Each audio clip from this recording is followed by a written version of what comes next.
واعتصموا بحبل الله جميعا ولا تفرقوا তোমরা সবাই মিলে আল্লাহর রশি শক্ত করে আঁকড়িয়ে ধরো ওয়াতাসিমু মজবুত করে ধরো বিহাবলিল্লাহ আল্লাহর জন্য ধরো জামিআউ সবাই মিলে ধরো আল্লাহর রশি ধরতে গিয়া তোমরা আপোষে বিচ্ছিন্ন হয়ে যাও না আমরা এই দুনিয়াতে এসেছি জান্নাত থেকে আল্লাহ পাক দুনিয়ার সকল মানুষকে রশি ধরতে বললেন এই রশি আল্লাহ কেন ধরতে বললেন আমরা এই দুনিয়াতে এসেছি জান্নাত থেকে এই জান্নাতে যাইতে হলে রশি লাগবে কি লাগবে না মানুষ নিচ থেকে যখন উপরে যায় তখন রশি ধরে ধরে উপরে যায়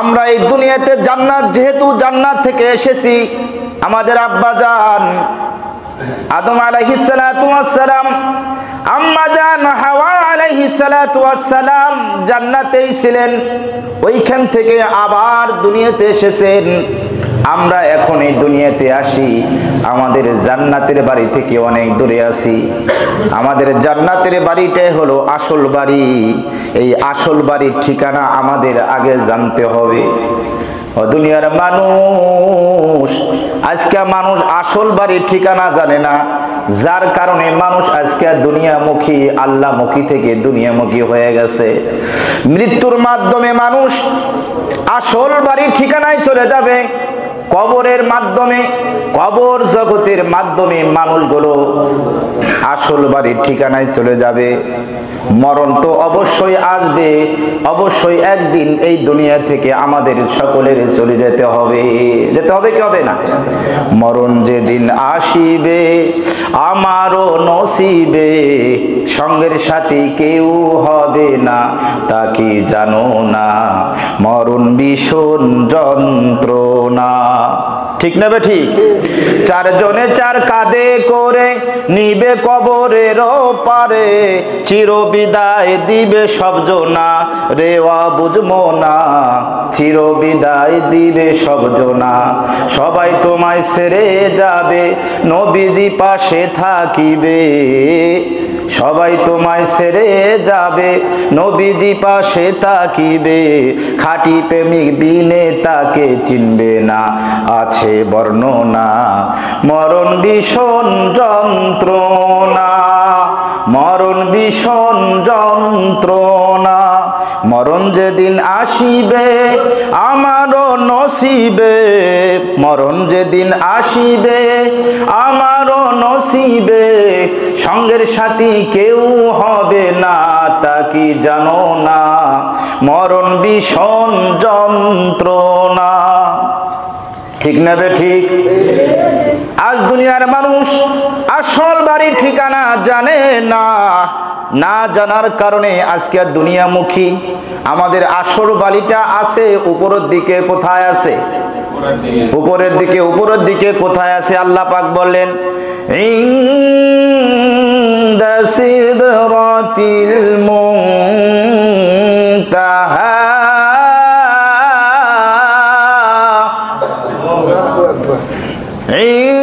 ইনদাহা জান্নাতুল মাওয়া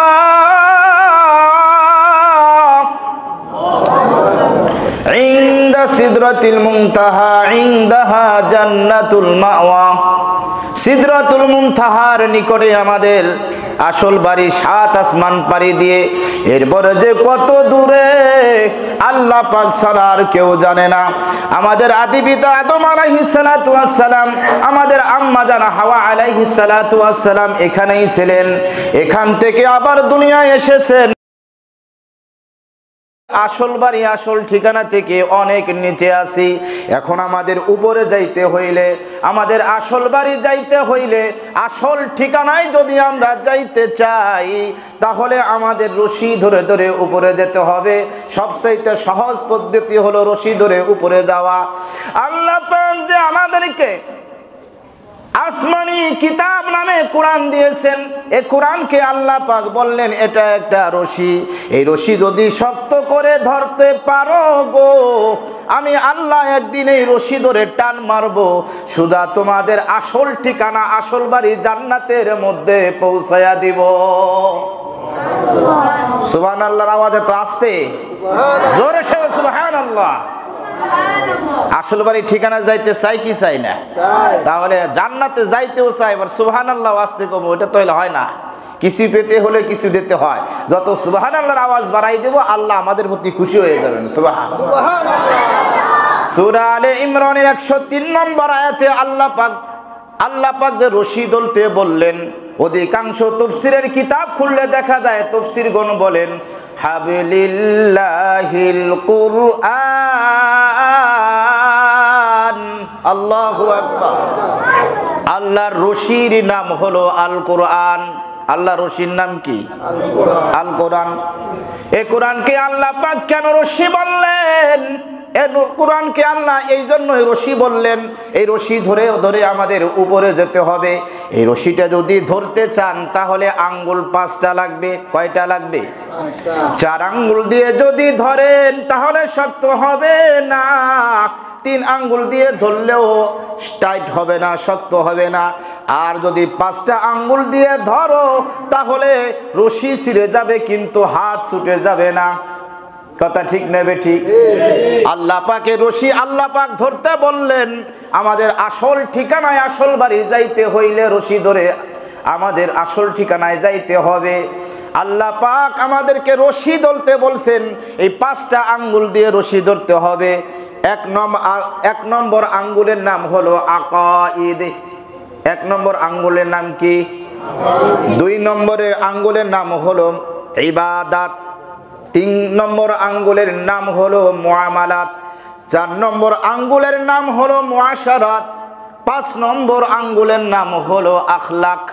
5টি বিষয় একদিনে আলোচনা করা সম্ভব নয়। 1 নম্বর আঙ্গুলের নাম কি? আকাইদ। 1 নম্বর আঙ্গুলের নাম কি? আকাইদ অর্থ বিশ্বাস। কার প্রতি আমরা বিশ্বাস করব? আমাদের সৃষ্টিকর্তাকে। আর জোরে আমাদের মালিককে। আমাদের মালিক আল্লাহ। আল্লাহ আমাদের সৃষ্টিকর্তা, কিন্তু আল্লাহকে আমরা কোনোদিন কেউ দেখি নেই। আল্লাহ যে আমাদের জন্য জাহান্নাম বানাইছে, জান্নাত বানাইছে, জান্নাতটাও কোনোদিন আমরা দেখি নেই, জাহান্নামও কোনো দেখি নেই। আমানতু বিল্লাহ, তারপরেও আল্লাহর প্রতি ঈমান আনয়ন করি। মালাইকাতিহি, ফেরেশতার প্রতি ঈমান আনয়ন করি। ওয়া কুতুবিহি, কিতাবের প্রতি, রাসূলগণের প্রতি, ভালো মন্দের তাকদীরের প্রতি, আখিরাতের প্রতি, কিয়ামত সংঘটিত হবে তার প্রতিও আমরা বিশ্বাস স্থাপন করি কি করি না? এই বিশ্বাসের নাম হলো আকাইদ। বিশ্বাসের নাম কি? এবার আমরা এতটুকু রাখি যে আমরা বিশ্বাস করি অবশ্যই আল্লাহ আছে। এবার বিশ্বাস করে থাকলে চলবে না, ইবাদত করে বান্দা দেখায় দিতে হবে যে আমি একজন গোলাম। ইবাদত করে, এই জন্য 2 নম্বর আঙ্গুলের নাম হলো ইবাদত। 2 নম্বর আঙ্গুলের নাম কি? ইবাদত অর্থ গোলামি করা। দুনিয়ার মানুষগুলো চাকরি করে, ব্যবসা করে, বাণিজ্য করে, কলকারখানায় কাজ করে, কৃষি কাজ করে, একটা উদ্দেশ্য আছে। আছে কি আছে না? উদ্দেশ্যবিহীন কোনো কাজ সফলতা অর্জন করা যায় না। উদ্দেশ্যবিহীন কোনো কাজে সফলতা অর্জন করা যায় না। এই জন্য উদ্দেশ্য আছে। আল্লাহ পাক আমাদেরকে যে সৃষ্টি করেছেন, আল্লাহ পাক বলেন তোমাদেরকে সৃষ্টি করার পিছেও আমি আল্লাহর উদ্দেশ্য আছে। মা খালাকতুল জিন্না ওয়াল ইনসা ইল্লা লিয়াবুদুন। আল্লাহ পাক বলেন আমি আল্লাহ তোমাদেরকে সৃষ্টি করেছি আমার ইবাদতের জন্য, আমার দাসত্বের জন্য, আমার গোলামির জন্য। এবার আমরা দাসত্ব করলাম, গোলামিও করলাম। এবার সমাজবদ্ধ মানুষ, একাকী কোনো মানুষ বসবাস করতে পারে? সমাজে বসবাস করতে হয়। সমাজে বসবাস করতে হইলে বান্দার লেনদেনও করা লাগবে, একে অপরের মাঝে সম্পর্ক করা লাগবে। লাগবে কি লাগবে না? এই লেনদেনের নাম হলো মুআমালাত। 3 নম্বর আঙ্গুল। কয় নম্বর আঙ্গুল? 3 নম্বর আঙ্গুলের নাম হলো মুআমালাত, অর্থাৎ লেনদেন। লেনদেন আমাদের ঠিক রাখতে হবে, ক্রয় বিক্রয় আমাদের ঠিক রাখতে হবে। ওমর রাদিয়াল্লাহু তাআলা আনহু যখন দ্বিতীয় খলিফা, তখন ওমর রাদিয়াল্লাহু তাআলা আনহু বলতেছেন, সকল দোকানদার বন্ধ করো, সকল ব্যবসায়ী ব্যবসা বন্ধ করো। আগে ইসলাম জানো, আগে তুমি মাসআলা জানো, তারপরে ব্যবসা করবা, দোকানদারি করবা, ব্যবসা করবা। না হলে তুমি দুধের মধ্যে পানি দিবা, আর না হয় পানির মধ্যে দুধ মিশাবা। হলুদের ভিতরে তুমি না হয় ইটের গুঁড়া দিয়ে বিক্রি করবা, ধানের মধ্যে ছিটা দিয়ে তুমি বিক্রি করবা। আর যখন মাসআলা জানবা, তখন তুমি কশিনকালেও এই কাজ করার সাহস পাবা না। কথা ঠিক না বেঠিক? ওমর রাদিয়াল্লাহু তাআলা আনহুর আমলে এরকম ছিল। এই জন্য আমাদের মুআমালাত দরকার আছে কি আছে না? আমি এখন আলোচনা করব 4 নম্বর আঙ্গুল। এই 4 নম্বর আঙ্গুলের নাম হলো মুআশারা। 4 নম্বর আঙ্গুলের নাম কি? আপনাদের কষ্ট হইতেছে নাকি? শব্দ সময় তা আলোচনা করি, আজকের আলোচনার দাসটা আলাদা। কথা ঠিক নেবে ঠিক? যেহেতু মিডিয়া আছে, এই জন্য আলোচনার সিস্টেমটা ঘুরে দিতাম না। বিভিন্ন জায়গায় বয়ান ঠান যেহেতু করি, খুশি নেবে বেজার আপনারা? এই জন্য সুবহানাল্লাহ আলহামদুলিল্লাহর আওয়াজটা একটু ভালো করে দিয়েন নাকি? যদি এখান থেকে কিছু শিক্ষণীয় হয়, অসুবিধা আছে? আল্লাহ পাক হতে পারে একটা কথার দ্বারা আপনাকে আমাকে সকলকে হেদায়েত দিতে পারে কি পারে না? 4 নম্বর আঙ্গুলের বিষয় কি? মুআশারা। 4 নম্বর আঙ্গুলের নাম কি? মুআশারা একটি গুরুত্বপূর্ণ অধ্যায়। মুআশারা একটি গুরুত্বপূর্ণ অধ্যায়। জ্ঞানী গুণ বলেন বিহাই, অর্থাৎ ব্যবহার। কে কার সাথে কিরকম ব্যবহার করবে। যুবক ভাইরা আছে, গুরুত্ব সহকারে আলোচনাটা শোনা লাগবে কি লাগবে না? ব্যবহার, কার সাথে কিরকম ব্যবহার করবে। অতঃপর বলতে পারেন সামাজিকতার অপর নাম হইল মুআশারা। সামাজিকতার অপর নাম। আজ আমাদের মুসলমানদের মধ্যে মুআশারাতের বড় অভাব, এতটাই অভাব। আমি মনে করি আমাদের ব্যক্তিগত জীবন, পারিবারিক জীবন, সামাজিক জীবন, রাষ্ট্রীয় জীবন বলেন, মুসলমানদের যে অধপতন, মুসলমানদের যে বিপর্যয়, মুসলমানদের যে অশান্তির অন্যতম কারণ হলো আজকে মুসলমানেরা মুআশারা জানে না, মুআশারা ঠিক নাই। সন্তান জানে না পিতা মাতার সাথে কেমনি মুআশারা করতে হবে, আমার ব্যবহার আমার পিতা মাতার সাথে কেমন হবে। আর পিতা মাতাও জানে না সন্তানের প্রতি কেমনে আমাদের মুআশারা করতে হবে, কেমন ব্যবহার করতে হবে। ভাই জানে না ভাইয়ের সাথে কেমনে মুআশারা করতে হবে গো। এবং বড় ভাই জানে না ছোট ভাইয়ের সাথে কেমনে মুআশারা করতে হবে। ছোট ভাইও জানে না বড় ভাইয়ের সাথে কেমনে মুআশারা করতে হবে। মুআশারাতের বড় অভাব। স্বামী জানে না স্ত্রীর সাথে কেমনে মুআশারা করতে হবে, এবং স্ত্রীও জানে না স্বামীর সাথে কেমনে মুআশারা করতে হবে। আমার ব্যবহার আমার বিবির প্রতি কেমনে হবে, আর আমার বিবির ব্যবহার আমার প্রতি কেমনে হবে। কার প্রতি কি হক তা না জানার থাকার কারণে আজকে আমাদের সমাজে অশান্তির আগুন ধাউ ধাউ করে জ্বলছে। খবরের কাগজে পাই বিভিন্ন তথ্য অনুযায়ী আমরা আলেম ওলামা পাই। সেই তথ্যটা হলো, এখন জানতে পারলাম শহরগুলোতে 100%-এর ভিতরে 45 থেকে 50টা পরিবারের মধ্যে ডিভোর্স হয়ে যাচ্ছে, তালাক হয়ে যাচ্ছে। কি হয়ে যাচ্ছে? তালাক, ডিভোর্স হয়ে যাচ্ছে। এই তালাকটা হইতেছে কি শান্তির কারণে না অশান্তির কারণে? আরো আওয়াজ দিয়ে, শান্তির কারণে না অশান্তির কারণে? আজ থেকে 20-30 বছর আগে 100টার ভিতরে মাত্র 2-3টা তালাক হইতো।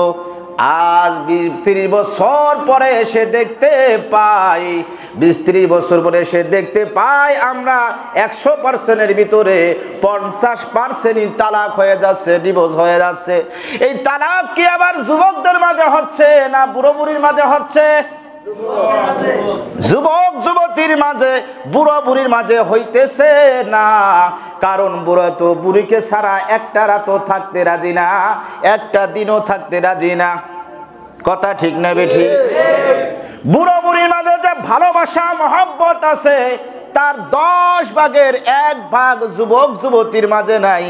যুবক যুবতীর মাঝে যদি ওই ভালোবাসা থাকতো তাহলে কোনোদিন ডিভোর্স হইতো না। কারণ এর কারণ কি? এর 1 নম্বর কারণ হলো যুবক যুবতীর মাঝে মুআশারা ঠিক নাই, ব্যবহার ঠিক নাই। থানবী রহমাতুল্লাহি আলাইহির একজন মুরিদ বলতেছে, হুজুর আমি যখন বাসার মধ্যে গমন করি গো, তখন আমি তো হাসি তামাশা করি না আমার বিবির সাথে, হাসি তামাশা মজা করি না আমার সন্তানদের সাথে। কেন রে বাবা, কেন করো না? বলে হুজুর আল্লাহ আমাকে সংসারের কর্তা বানিয়েছে। আল্লাহ বলেন আর-রিজালু কাওয়ামুনা আলান নিসা।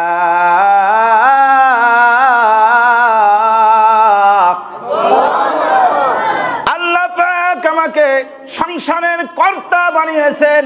আল্লাহ পাক যে আমাকে সংসারের নেতা বানিয়েছেন, এই অহংকার ভিতরে ঢুকছে। কামাই করে দেখে বিবির কোনো মূল্যায়ন নাই, সন্তানদের প্রতি কোনো সালাম কালামও দিয়ে বাসার মধ্যে ঢোকে না। এই জন্য সংসারে অভাব অনটন অশান্তির কারণ। আল্লাহর ওলি থানবী রহমাতুল্লাহি আলাইহি বলতেছেন, তুই কর্তা না, তুই হলো একটা জানোয়ার। তুই কি? আল্লাহর রাসূল কি তার বিবিদের সাথে, আমাদের আম্মা জানদের সাথে হাসি তামাশা মজা করে নাই? খুলে দেখো নবীজির জীবনী। আম্মা জান আয়েশা সিদ্দিকা রাদিয়াল্লাহু তাআলা আনহা বলেন, আমার স্বামী সাইয়্যিদুল আম্বিয়া রাহমাতুল লিল আলামিন শাফিউল মুসলিমিন খাতামুন নবীন বিশ্বনবী মুহাম্মাদুর রাসূলুল্লাহ সাল্লাল্লাহু আলাইহি ওয়াসাল্লামের সাথে আমি কোনো একদিন 2 পাহাড়ের গিরিপথ দিয়া, মানুষ জনবহুল এলাকা, কোনো মানুষ নাই, এমন একটি জায়গা দিয়ে আমি নবীজির সাথে চলতেছিলাম। ওই মুহূর্তে আল্লাহ নবী, বিশ্ব নবী আমাকে বলতে, ও আয়েশা রে আসো আমরা দৌড় প্রতিযোগিতা করি, দৌড় লাগাই। কি লাগাই? দৌড় লাগাই। নবীজির বয়স তখন 53 বছর। কয় বছর? 53। আর আম্মা জান আয়েশা সিদ্দিকা রাদিয়াল্লাহু তাআলা আনহার বয়স তখন মাত্র 9 বছর। এখন আপনাদের কাছে আমার প্রশ্ন হলো, 9 বছরে একটা বাচ্চার সাথে যদি 53 বছরে একজন বুড়ো মানুষ দৌড় লাগায়, তাহলে দৌড় প্রতিযোগিতায় কে জিতবে? আপনারা ঘুমাই পড়ছেন নাকি?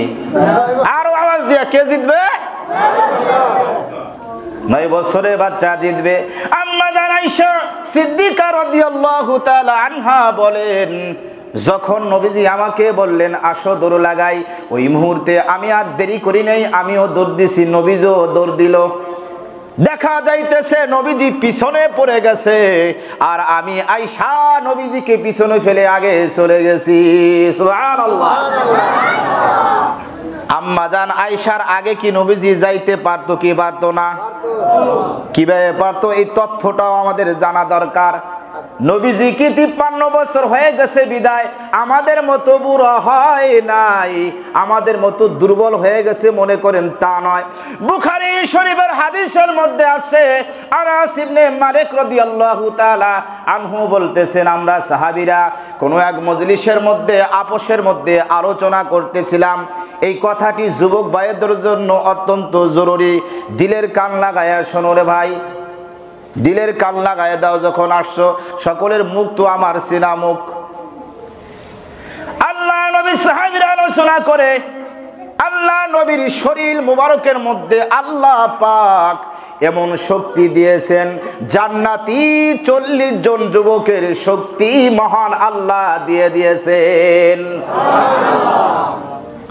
তিরমিজি শরীফের হাদিসের মধ্যে আসছে, জান্নাতি একজন যুবকের শক্তি এই দুনিয়ার 100 জন যুবকের সমান। সুবহানাল্লাহ। তাহলে এবার হিসাব করে দেখা যায় আমাদের নবীজির শরীরের মধ্যে মহান রব্বুল আলামিন 4000 যুবকের শক্তি দান করেছিল। সুবহানাল্লাহ। এত শক্তি থাকা সত্ত্বেও নবীজি কি আগে যাইতে পারতো না? অবশ্যই যাইতে পারতো। কেন গেলেন না?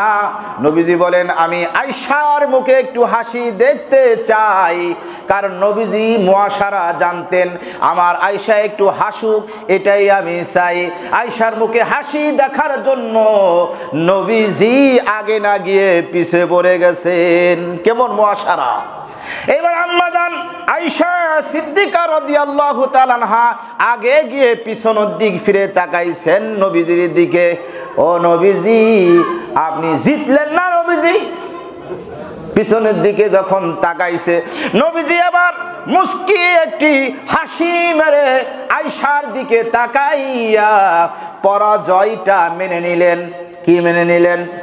পরাজয়টা মেনে নিলেন। আম্মা জান আয়েশা বলেন, এর কয়েক বছর পরে আমি যখন আস্তে আস্তে বড় হওয়া শুরু করলাম, আর নারীরা যখন বড় হয় তখন দেখবেন আস্তে আস্তে তাদের শরীরটা ভারী হইতে থাকে। আম্মা জান আয়েশা সিদ্দিকা রাদিয়াল্লাহু তাআলা আনহা বলেন, আমি এর কয়েক বছর পর নবীজি আমাকে আবার বললেন, ও আয়েশা, আসো আবারও একটু দৌড় প্রতিযোগিতা করি, দৌড় লাগাই। আমি চিন্তা করলাম নবীজি আবার বুড়ো বয়সে বুঝি দৌড় প্রতিযোগিতা করার শখ জাগছে, এই চিন্তা করলেন। চিন্তা করতে করতে নবীজি বলছে, স্বামী বলছে অমান্য করা যাবে না। নবীজিও দৌড় মারলেন, আম্মা জান আয়েশাও দৌড় দিলেন। এবার আজকে দেখা যায় নবীজি আয়েশাকে ফেলে, পিছনে ফেলে নবীজি আগে চলে গেছেন। সুবহানাল্লাহ, সুবহানাল্লাহর আওয়াজ আবার আসতে হয়ে গেছে। এত সুন্দর একটি মুআশারা, একে বলে মুআশারা, একে বলে মহাব্বত। এরকম মহাব্বত থাকলে সংসারে কোনোদিন অশান্তি আসবে না, অশান্তি আসবে না। নবীজি পিছনের দিকে তাকিয়ে এইবার বলতেছে, ও আয়েশা রে, আজকে আমি তোমার আগে চলে গেছি।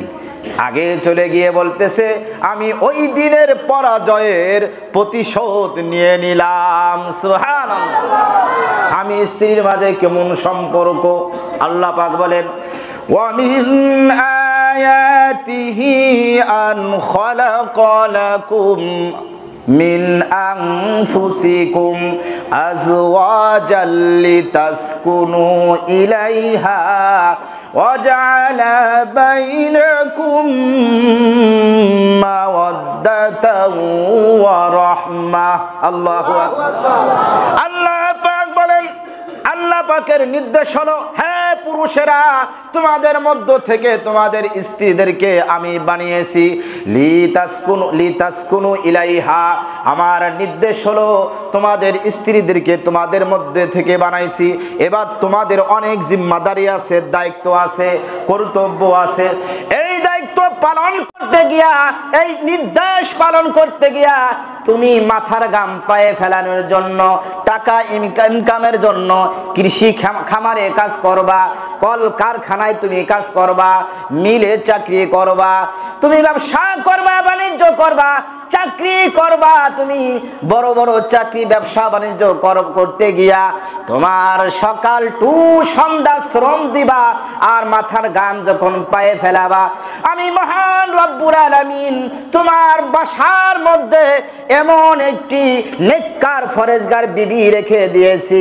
যখন তুমি সকাল টু সন্ধ্যা শ্রম দিয়া কষ্ট করে যখন বাসার মধ্যে ফিরে যাবা, তখন আমি আল্লাহ তোমার স্ত্রীর ভিতরে এমন মহাব্বত সৃষ্টি করে দিয়েছি, ভালোবাসা সৃষ্টি করে দিয়েছি।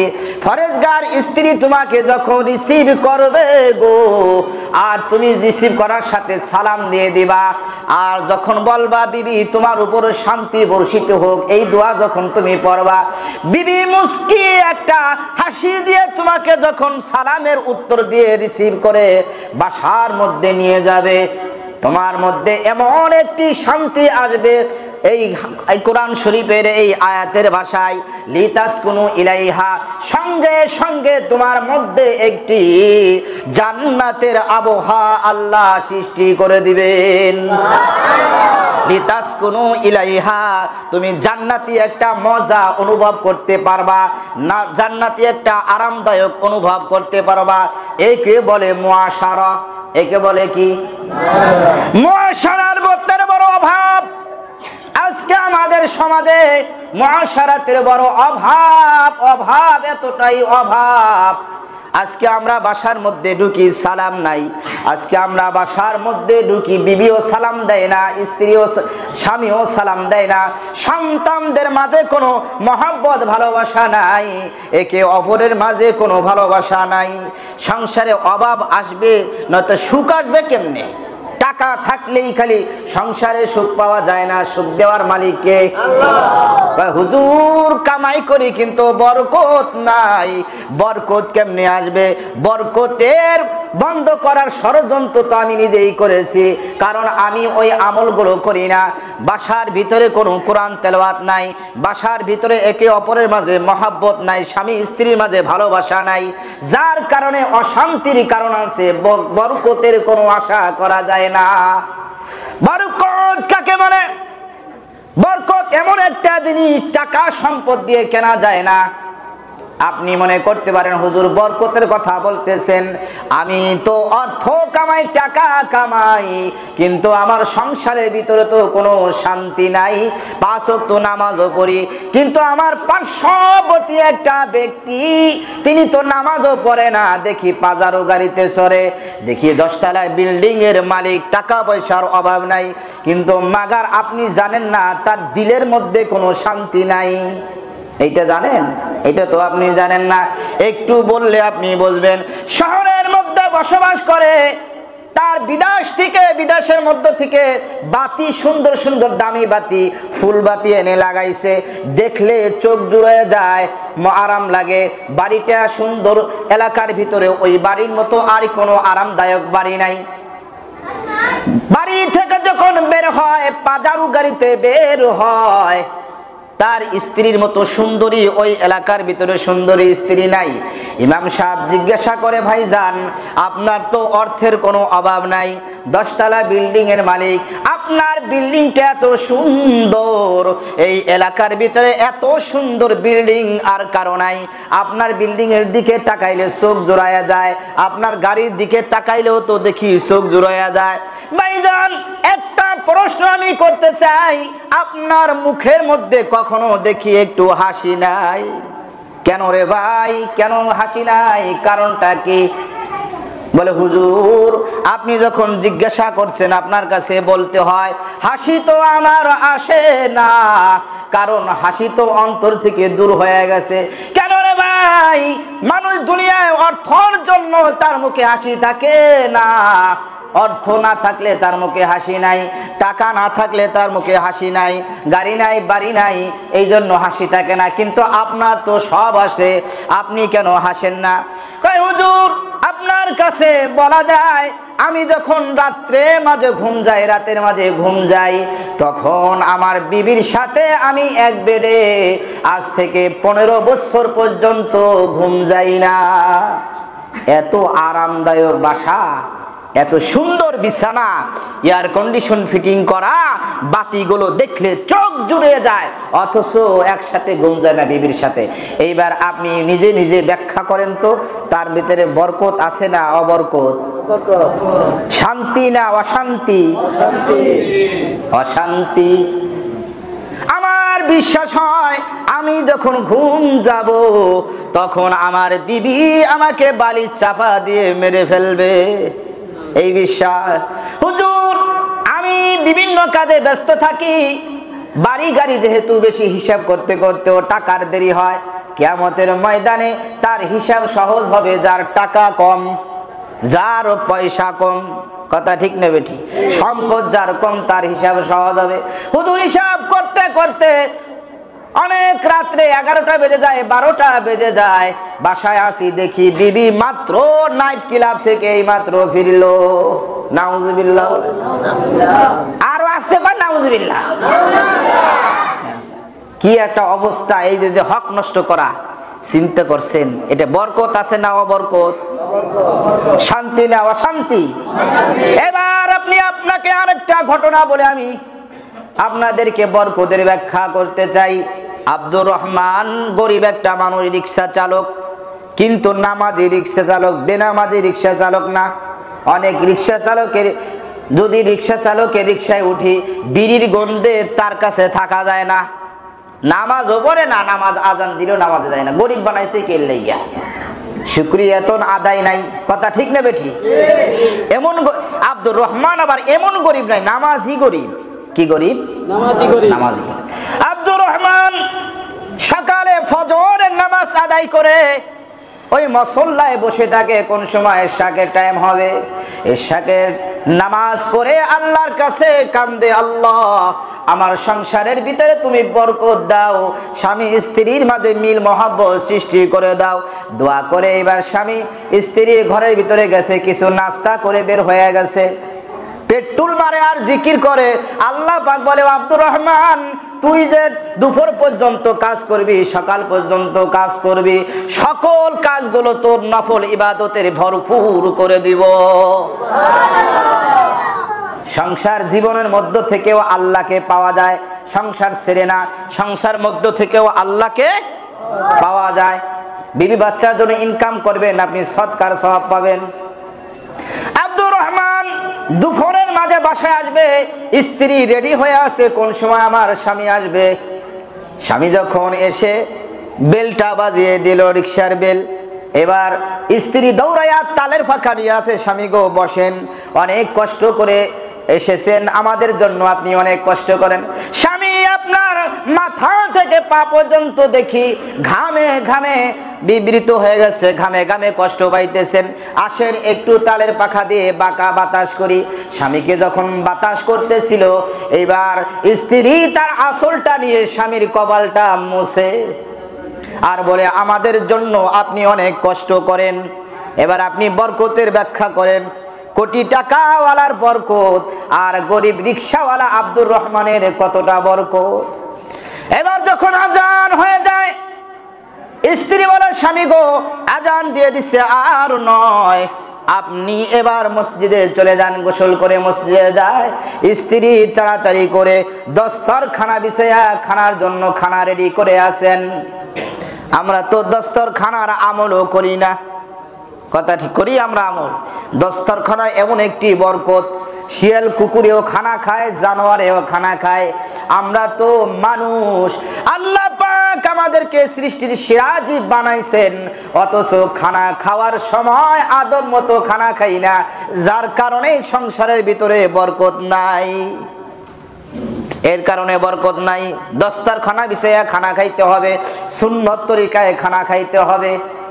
অনেকে আছে ডিজিটাল যুগের মানুষ, এমন ভাবে খানা খায় অর্ধেক নষ্ট করে, অথচ আল্লাহর হাবিব যখন খানা খাইতেন তার প্লেটটা 100 প্লেটের ভিতরে বাছাই করা যায়, তো এটা আমার নবীজির প্লেট। সুবহানাল্লাহ। আর যদি কেউ পরিষ্কার করে এখনকার যুগে খায়, তার দিকে আর চোখে তাকায় তাকায় বলে, ওর মতো রাক্ষস বুঝি আর দুনিয়ায় নাই। নাউজুবিল্লাহ। অথচ পরিষ্কার করে যে খাবে, ওই বর্তন ওই প্লেট তার জন্য মাগফিরাতের জন্য দোয়া করে, আল্লাহ এই ব্যক্তির রিজিককে তুমি বাড়ায় দাও। আব্দুর রহমানের স্ত্রী দস্তরখানা বিছায়া স্বামীর জন্য অপেক্ষা করতেছে, স্বামী আমার আসবে। নামাজ পড়ে আব্দুর রহমান যখন খানা শুরু করছে, খানার আগে খানার সামনে আসার সাথে দোয়া পড়ে, আল্লাহুম্মা বারিক লানা ফিমা রাযাকতানা ওয়া কিনা আযাবান নার। দোয়া পড়ে এবার শুরু করে, বিসমিল্লাহি ওয়া আলা বারাকাতিল্লাহ।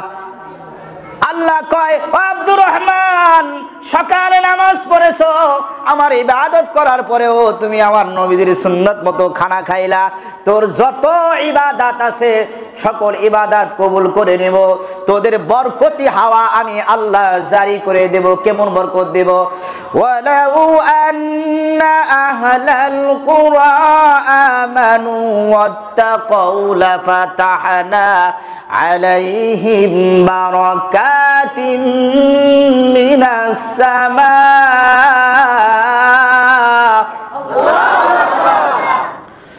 বারাকাতিন মিনাস সামাই والأرض ولا كانوا يكسبون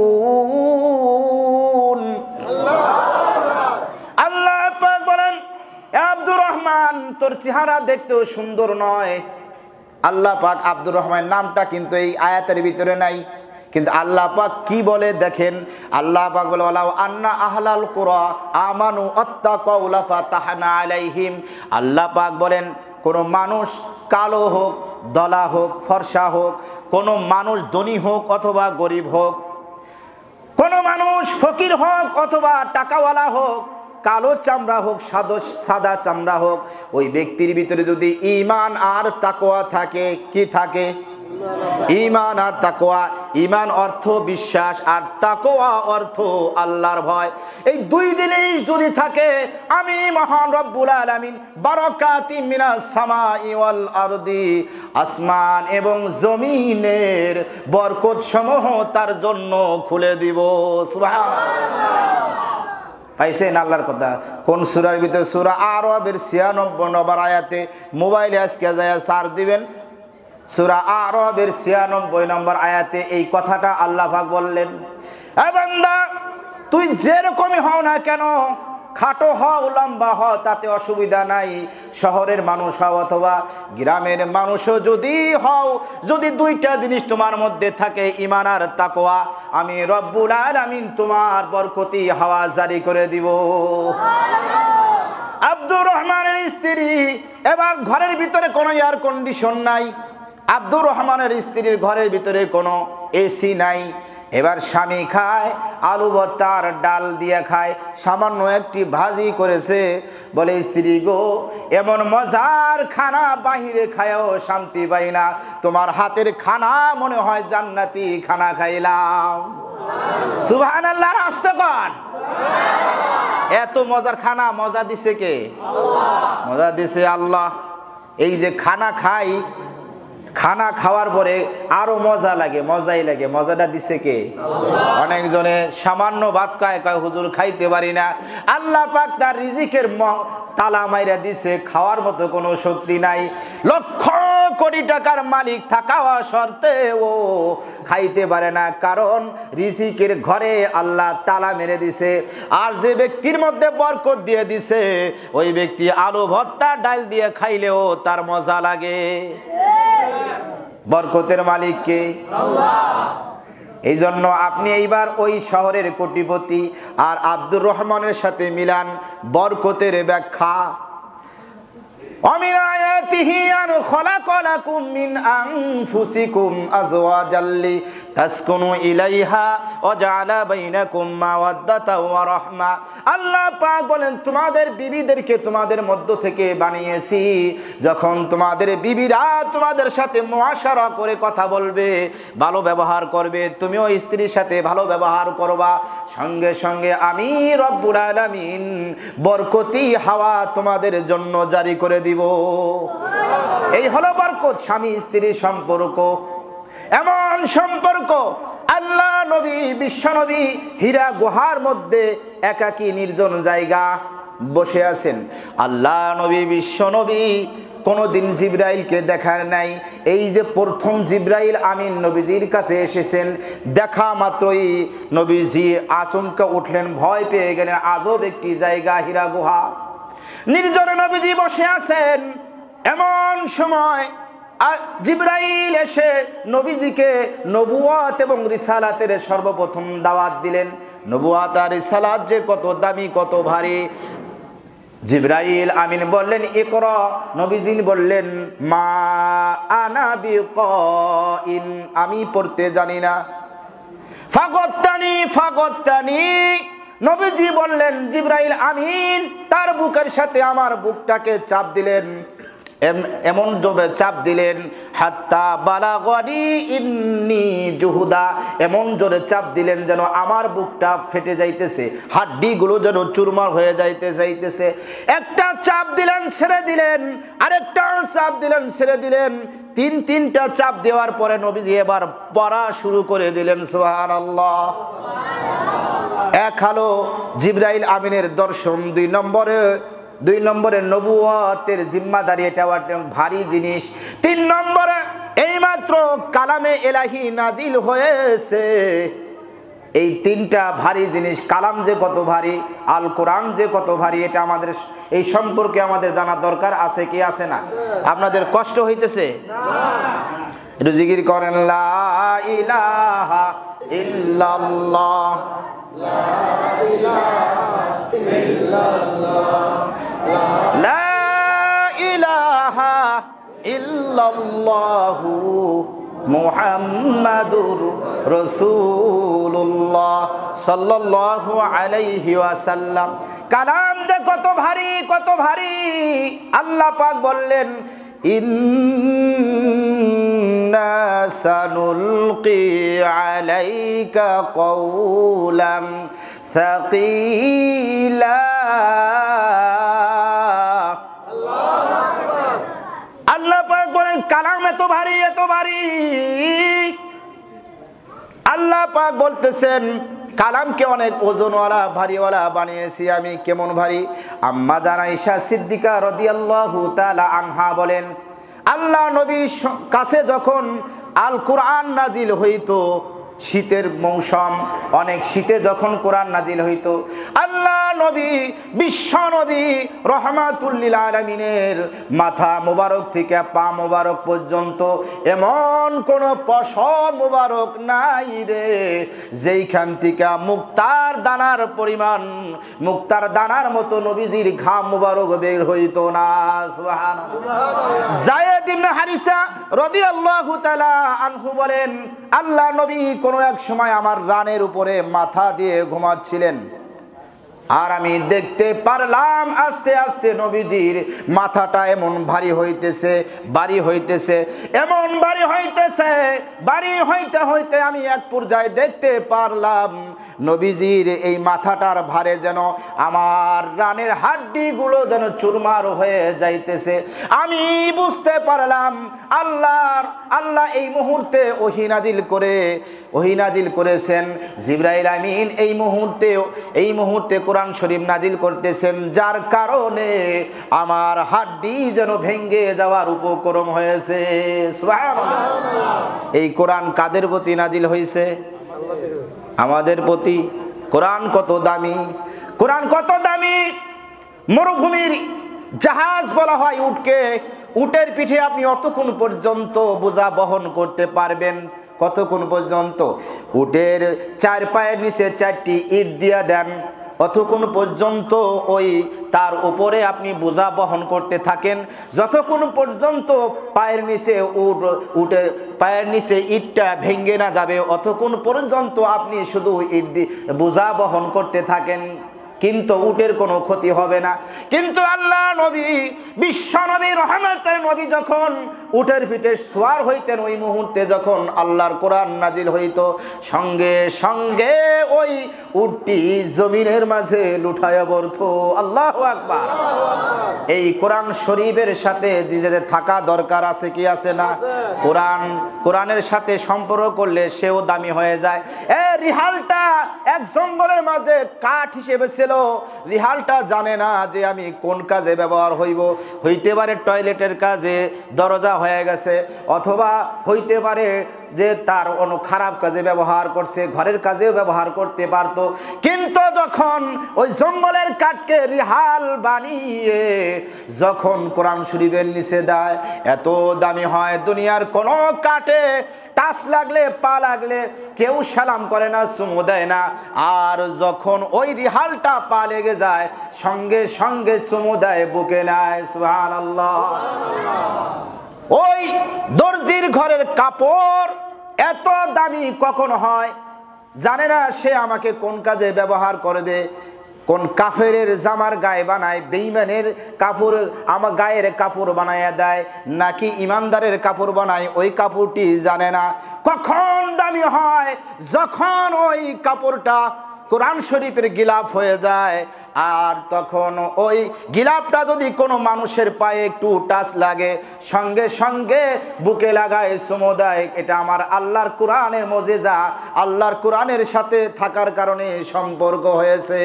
কথা ঠিক না বেঠিক? যুবক ভাই, কোরআনকে ছেড়ে দিছো, ফেসবুক নিয়ে দিন বইরা আসো।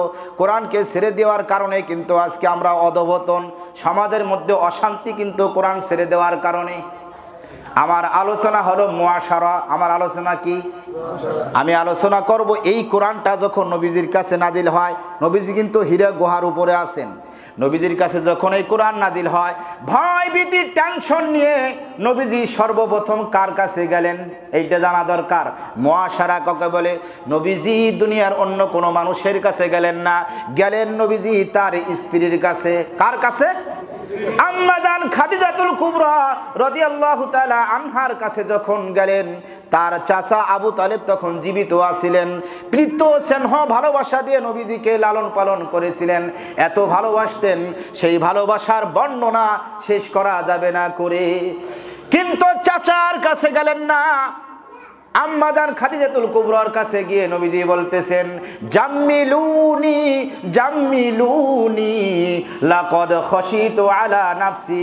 ও খাদিজা, আমি তো আমার জানের ভয় করছি। নবীজি তখন খাদিজাকে একটা মেসেজ দিলেন, ও খাদিজা রে, এখন ওই সময় যখন মূর্তি পূজা চলছিল, মানুষগুলো মূর্তি পূজা করত, আল্লাহকে ভুলে গিয়েছিল। যখন মানুষগুলো আল্লাহকে চিনে না, রসুল চিনে না, ওই মুহূর্তে নবীজি একটা এমন মেসেজ দিয়ে দিলেন, ও খাদিজা, এখন থেকে আর মূর্তি পূজা চলবে না। সৃষ্টিকর্তা এক, আল্লাহ এক, আমি আল্লাহর নবী, আল্লাহ আমাকে নবী বলে বানিয়েছেন। দুনিয়ার কোন স্ত্রী হইলে স্বামীকে মানত না। ঘরের ভিতরে যাইয়া দেখেন, আমাদের ব্যবহারও ঠিক নাই, স্ত্রী ব্যবহারও ঠিক নাই, যার কারণে ঘরের ভিতরে অশান্তি। যাইয়া ভাত একটু রান্না দেরি হইলে, কই গেছিলি, কোন নাঙ্গের বাড়ি গেছিলি? কথা ঠিক না বেঠি? আবার স্বামীর একটু, আমি এটা বাস্তব প্রমাণ করতেছি, আমাদের কাছে অনেকে আছে ঘটনা বলতে। আবার যখন নিজে ঘরে ঢুকে সালাম মনায় কালা মনায় দেরি হয়, স্ত্রী কয় কার সাথে সময় কাটাই আইছো দেরি কইরা, তুই মুই করে কথা বলে। কথা ঠিক না বেঠিক? এটা আমরা অশান্তি এনেছি। কিন্তু আল্লাহ নবী, বিশ্ব নবীর স্ত্রী খাদিজাতুল কুবরা কিন্তু আমাদের মতো নয়। আমরা আমাদের স্ত্রীরা কিন্তু আমাদের থেকে ছোট, আর নবীজির স্ত্রী হলো নবীজির থেকে বড়। কত বছরের বড়? 15 বছরের বড়। কত বছরের বড়? এমন একজন মানুষের কাছে যখন আল্লাহ নবী, বিশ্ব নবী, রহমতের নবী যখন বললেন, ও খাদিজা, এখন থেকে আর মূর্তি পূজা করা যাবে না, আমি হইলাম আল্লাহর নবী। খাদিজাতুল কুবরা দুনিয়ার কোন স্ত্রী হইলে মেনে নিত? দুনিয়ার সকল বুজুর্গদেরকে স্ত্রীরা স্বীকৃতিতে রাজি, কিন্তু নিজের স্বামীকে স্বীকৃতি দিতে রাজি না। এক বুজুর্গর ঘটনা, অল্প সময় শেষ করে দেবো বয়ান শেষের দিকে। এক বুজুর্গ তার স্ত্রীর কাছে আর বুজুর্গত্ব প্রকাশ করতে পারে না। স্ত্রীর কাছে বুজুর্গ করা সম্ভব না, কারণ যত যাই কন জায়গা মতো গেলে সব শেষ, তাই না? এই জন্য স্ত্রীর কাছে আর বুজুর্গত্ব প্রকাশ করা যায় না। কথা কয় না, ঠিক না বেঠিক? এই জন্য উনি চিন্তা করতেছে, আমার স্ত্রীর কাছে কিভাবে বুজুর্গত্ব প্রকাশ করা যায়। এখন উনি যায় না, মাঝের উপর দিয়ে উড়াল দিয়ে চলতেছে। এটা কিরামতি দেখাইছে। কি দেখাইছে? এখন স্ত্রী বলতেছে পরের দিন, স্বামী গো, তুমি কি বুজুর্গ হইছ? গতকাল দেখলাম একজন বুজুর্গ, তিনি আকাশ দিয়ে যায় না, মাঝের উপর দিয়ে উড়ে উড়ে যাইতেছে। তখন স্ত্রী বলতেছে, স্বামী বলতেছে, স্ত্রী গো, তুমি শুধু উইরে যাওয়া বুজুর্গকে দেখলা, বুজুর্গ কে ছিলে তা তুমি দেখলা না, ওই বুজুর্গটাই ছিলাম আমি। স্ত্রী কি কয় জানেন? স্ত্রী কয়, এই জন্যই তো দেখলাম জায়রা মাছটা একটু বাঁকা বাঁকা হয়ে যাইতেছে। দুনিয়ার কোন স্ত্রী তার নিজের স্বামীকে বুজুর্গ তো বলে স্বীকৃতিতে রাজি না, কিন্তু আম্মা জান খাদিজাতুল কুবরা এমন একজন মানুষ, সঙ্গে সঙ্গে আম্মা জান খাদিজাতুল কুবরা রাদিয়াল্লাহু তাআলা আনহা বললেন, ওগো নবীজি, আল্লাহ আপনাকে বেইজ্জতি করবেন না। আল্লাহি লা ইখজিকাল্লাহু আবাদা। ও ওগো নবীজি আল্লাহ আপনাকে লজ্জিত করবেন না। নবীজি আপনার মধ্যে আমি খাদিজা 5টা গুণের সমাহার দেখেছি। 1 নম্বরে হলো ইন্নাকা লা তাসিলুর রহিমা। ওগো নবীজি আপনার ভিতরে 1 নম্বর গুণ হলো আপনি আত্মীয়তার সাথে সম্পর্ক জুড়ে দেন। আর নবীজি আপনার সম্পর্ক আত্মীয়তার সাথে 100% কোনো কম নাই। তাকসিবুল মাদুমা। নবীজি আপনি হলো নিঃস্ব গরিবদেরকে নিজে কামাই করে খাওয়ান, নিজের টাকা সম্পদ এতিম মিসকিন অসহায় মানুষের পাশে আপনি দাঁড়ায়া যান। ওয়া তাকরিবুজ জাবিদ আপনি মেহমানদারি খুব করেন। ওগো নবীজি ওয়া তাহমিলু কাল্লা আপনি অন্যের বোঝা নিজে পিঠে বহন করেন। এই জন্য নবীজি মানুষের পর উপকারী ছিলেন। বুড়ির গল্প আপনারা শুনেছেন, বুড়ি মুহাম্মাদের ভয়ে পালিয়ে যাইতেছে। মুহাম্মদ সাল্লাল্লাহু আলাইহি ওয়াসাল্লাম ওই বুড়ির বোঝা বহন করে নিয়ে যাইতেছে। ও তাহমিলু কাল্লা অন্যের বোঝা নিজের পিঠে বহন করে। বুড়ি বলতেছে, ও বাবা তুমি যুবক মানুষ, তুমি আমাকে যেই কষ্ট করে বোঝাটা বহন করে পাড়ি দিলা, তুমি কি জানো আমি আরেকজন যুবকের ভয়ে এই এলাকা ছেড়ে পালিয়ে যাইতেছি। বুড়িমা তার নাম কি? তার নাম হলো মুহাম্মাদুর রাসূলুল্লাহ সাল্লাল্লাহু আলাইহি ওয়াসাল্লাম। এবার বোঝা বহন করতেছে কে? মুহাম্মদ সাল্লাল্লাহু আলাইহি ওয়াসাল্লাম। ডেকে বললেছে, ও বুড়িমা তুমি কি জানোনি আমি কে?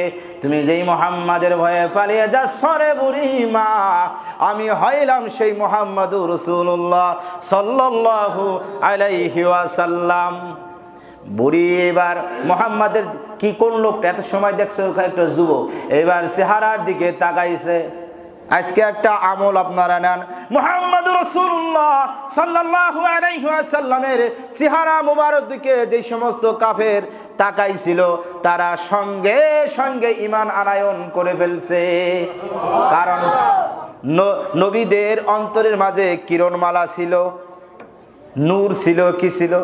নবী আসার দরজা বন্ধ। এখন আহলে হকের উলামা, হক্কানি বুজুর্গ উলামা চিনতে হবে। হক্কানি বুজুর্গ উলামা কারা এটা আলেমদের কাছে এসে জানতে হবে কারা হক্কানি। আজ তো বেহক্কানিদের পাশে দৌড়াদৌড়ি করতেছে। ঔরস মুবারক নামে যারা দৌড়ে, বেদাতি নামে যারা কার্যক্রম করে তাদের পিছে দৌড়ে বেড়াইতেছে। মাজার পূজারক আলেমদের পিছে মানুষ দৌড়াইয়া নিজের জীবনকে বিভ্রান্ত করে দিতেছে। বিভ্রান্ত জালের মধ্যে আবদ্ধ হয়ে আছে। হকটা কেউ আসল জানতে চেষ্টা করতেছে না। হক্কানি বুজুর্গ উলামা ইকরামের সাথে যাইতে হবে। হক্কানি উলামা ইকরাম একটি সূর্যের নাই, আলোর নাই, নূর নাই।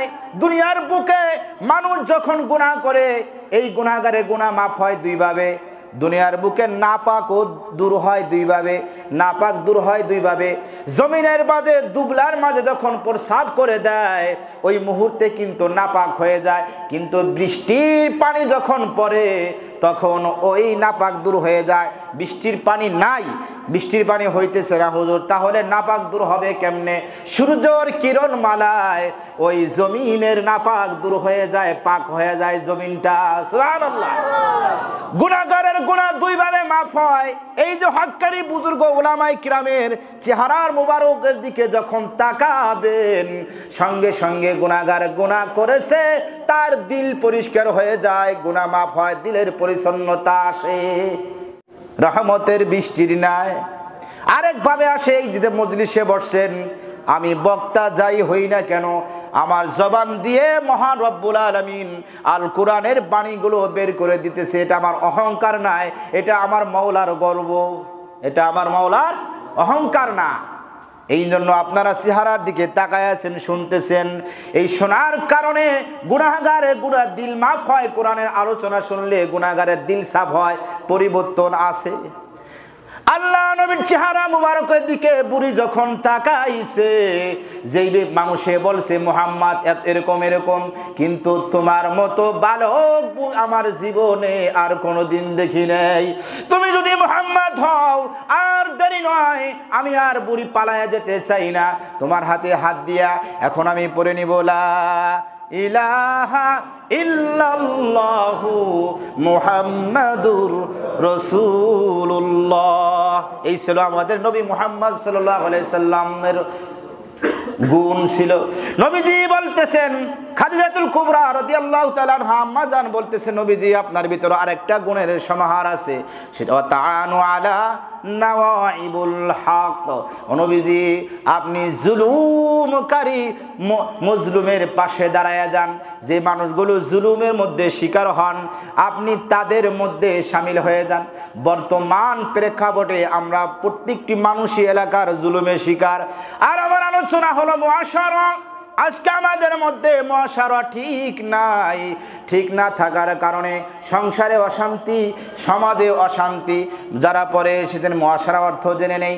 মুআশারা অর্থ হলো ব্যবহার, আচার আচরণ, সন্তানের সাথে পিতার ব্যবহার, পিতার সাথে সন্তানের ব্যবহার, স্ত্রীর সাথে সন্তানের ব্যবহার, স্ত্রীর সাথে স্বামীর ব্যবহার, স্বামীর সাথে স্ত্রী ব্যবহার। সমাজের মধ্যে আমরা যারা মুরব্বী সিস্টেমের মানুষ আছি, যারা দাড়ি পাকা মানুষ আছি, তারা ছোট ছোট বালকদের সাথে কেমনি আচরণ করতে হবে, কেমনি ব্যবহার করতে হবে, এটা আমাদের শিখতে হবে। আল্লাহ রসুলের সুন্নাহ থেকে শিখতে হবে। তাহলে আপনি আমল করবেন আর আপনার তওবা করবেন, তওবা কবুল হবে। আজকে শবে বরাতের রাত, সব অর্থ রাত, আর বরাত অর্থ ভাগ্য। ভাগ্য শুধু একদিনেই কি পরিবর্তন করে ফেলবেন? সারা জীবন গুনাহের মধ্যে শামিল, সুদখোর, ঘুষখোর, তার মনে হিংসা আছে। হিংসা করলে আল্লাহ মাফ করবে না। এই রাতে যতই ইবাদত করুক, এই রাত্রে মাফ করবে না। মাতা পিতার অবাধ্য সন্তানকে মাফ করবে না। এই জন্য সারা বছর উল্টা পথে চললাম, আর আজকে এসে শুধু মাপ চেয়ে দেবো, এটা হতে পারে না। কিন্তু হ্যাঁ, খাঁটি দিল, খাঁটি মন নিয়ে যদি এই রাতে তওবা করো, আমার মহান রব্বুল আলামিন চোখের পানিকে কবুল করে নেয়। আল্লাহ বলেন, ফালিয়াদহাকু কলিলাউ ওয়ালিয়াবকু কাসীরা। বান্দা বেশি বেশি করে কাঁদো, কম কম করে হাসো। আর যদি তোমার চোখের পানি এক ফোঁটায় রাত্রে ফেলাতে পারো, আল্লাহর ইবাদত করে তওবা ইস্তেগফার পড়ে জীবনের গুনার কথা মনে করে তওবা করতে পারো, আল্লাহ এই গুনাহ আর করতাম না, জীবনে অনেক ভুল করেছি, আজ থেকে তওবা করে ছেড়ে দিলাম। ফেসবুকের গুনাহ থেকে 12টা পর্যন্ত ফেসবুক চালাবো না, গুনাহ করব না, ফজরের নামাজে হাজির হয়ে যাব, আর কোরআন শরীফ তেলাওয়াত করব, কোরআনের দিকে জীবন গড়ব, আলোর দিকে আসবো। এই নিয়ত করে যদি কোনো যুবক, কোন মুরব্বী দোয়া করতে পারে আল্লাহর কাছে, আল্লাহ বলেন তোমার চোখের পানি জমিনে পড়ার আগে আমার আল্লাহ রব্বুল আলামিনের কাছে কবুল হয়ে যাবে। আল্লাহ পাক এই রাত্রে কি করেন? ইদা কানাত লাইলাতুন নিসফু মিন শাবান, এই শাবানের রাত্রে আল্লাহ পাকের ভাকুমু লাইলাহা ওয়া সুমু ইয়াওমাহা, আল্লাহ পাক প্রথম আসমানে অবতীর্ণ হন। ফাইন্নাল্লাহ ইয়ানজিলু ফিহা বিগুরুবি শামসি ইলা সামাঈদ দুনিয়া। আল্লাহ পাক প্রথম আসমানে এসে বলেন, ফায়াকুলু আলা মিন মুস্তাগফিরা ফাগফিরলা। আল্লাহ পাক বলেন, কে আছো তওবাকারী, আমি তার তওবা এই রাত্রে কবুল করে নিব। সুবহানাল্লাহ।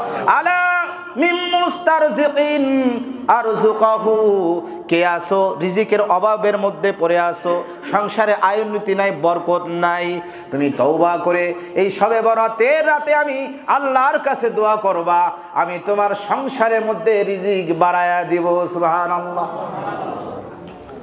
কে আছো এই সমস্যায়, কে আছো অসুস্থ ব্যক্তি, আলা আফিয়া, আর কে আছো অসুস্থ ব্যক্তি, আমি তার সুস্থতা দান করে দেব, সুস্থতার জন্য দোয়া করো। আলা কাযা আলা কাযা হাত্তা ইয়াতলু আল ফাজর, আর এই অবস্থাটা থাকবে ফজর উদিত হওয়ার আগ পর্যন্ত। এই জন্য এই রাত জেগে ইবাদত করা দরকার আছে কি আছে না? একটা হলো রাত জায়গা ইবাদত করব, ফাকুমু লাইলা ওয়া সুমু ইয়াওমাহা, আর একটা হলো আমি আগামীকাল রোজা রাখবো। অনেকে বিভ্রান্তর জালের মধ্যে আছেন, অনেকে কয় হুজুর রোজা একটা না 3টা, আবার তো এই যে আইএমএ বীজের রোজাও আছে, তাই না? বীজের রোজা, আর যদি কেউ অভ্যাস থাকে আগের থেকে আমি 3-3টে রোজা রাখি অথবা বেশি রাখি, রাখতে পারেন। শাবানের রোজার অনেক সব, কিন্তু রোজা হলো একটা। রোজা হলো কয়টা? আর অনেকে বলে হুজুর ইহুদিরা তো রাখে, ইহুদিরা এই রোজা না, ইহুদিরা মুহররমের রোজা। কোন রোজা? মুহররম। এই জন্য মুহররমের রোজা ইহুদিদের সাথে অমিল করে রাখতে হয়। কথা ঠিক নেবে ঠিক। তো এই রাত জেগে ইবাদত করবো তো ইনশাল্লাহ, আগামীকাল রোজা রাখবো, এই তো আমল, এটা হলো আমল। তো আমলের আগে আরেকটা হলো বিষয়, আর যত গুনাহের জন্য তওবা করে আমল করব তাহলে গ্রহণযোগ্য হবে। যুবক ভাইরা যদি মনে করেন না আর যত গুনাহ করি, যার যার গুনাহ সেই জানা আছে কি আছে না, আর এই গুনাহ করবো না, আজ থেকে আমি এই গুনাহ ছেড়ে দিলাম, আল্লাহ পাক আপনাকে কবুল করে নেবে। আর আজ আলোচনার বিষয় হলো মুআশারা, মানে ব্যবহার। আমি বড় বড় অহংকার করব না, আমি সংসারের ভিতরে সালাম দেব, কালাম দেব, বাচ্চাদের সাথে ভালো ব্যবহার করব, এলাকার ভিতরে যদি আমি ভালো ব্যবহার করি দেখবেন আমাদের এলাকাটা শান্তির এলাকা হবে। আল্লাহ পাক আমাদের যে আলোচনা শুনলাম আর করলাম উভয়কে আমাদের আমল করার তৌফিক দান করুন, সবাই বলে আল্লাহুম্মা আমিন। এখন আমাদের নামাজে আমরা দাঁড়িয়ে যাব, এশার নামাজ পড়ব। এশার নামাজের পরে আমাদের ইনশাআল্লাহ এরপরে বেতেরকে সামনে